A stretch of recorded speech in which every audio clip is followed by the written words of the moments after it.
Like on September 11th, thousands of people lost their loved ones in an instant, and they had to figure out how to cope. Well, Fox 5's Heather Nauert takes a look at how three women came together to help each other.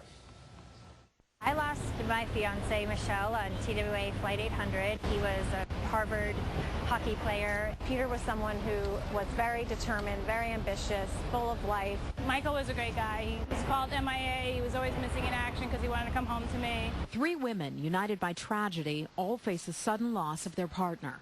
Heidi Snow was devastated when her fiancé Michelle was killed on TWA Flight 800. To cope, she spoke with someone who had been through a similar loss. I met a fiancé from Pan Am 103 who had been through it before, who really got it.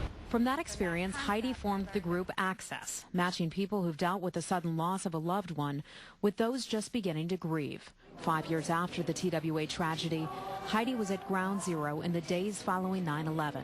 That's when she met Monica Eichen. Wanted to get here early, for my husband, Michael Eichen, who's missing, who was in Tower 2, 84th floor. It was comforting to have someone who went through the same thing earlier than I did. The group Access was also a comfort to Karen Carlucci. On September 11th, she was making final wedding plans to marry Peter Frank. He died in Tower 1. You lost like a whole, future that you imagined. So when I connected with those other young women, that really made a difference. July marked 15 years since the TWA crash, and Heidi returned to the Long Island Sound for a memorial. We just know. We look at each other and we know. And we all remember the day our lives were changed in an instant. Heidi's telling her friends what it's like to attend such a public event. Some people want to be more involved in the memorial service. Some people like to be alone. The public nature of it can make it uncomfortable. I'll be down here at the site for the anniversary. I don't come down here every year, but the 10th year, I think it's important. This is actually a joyous time for me.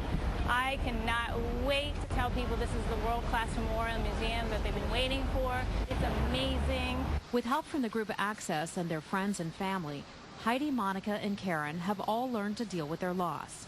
None of them use the phrase moving on, but have learned to incorporate their loss into their lives. Monica and Heidi are both happily married with families.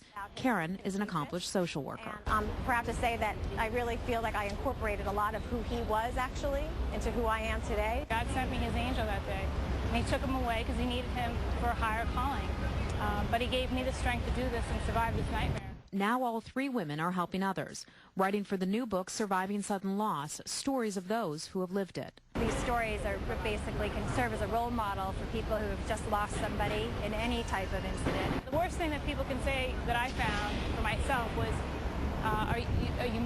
move on. It's okay to move on. It makes a difference to anyone else to hear that they can actually get through a painful loss, a sudden, tragic, traumatic loss, and that they will actually survive. Heather Nauert, Fox 5 News.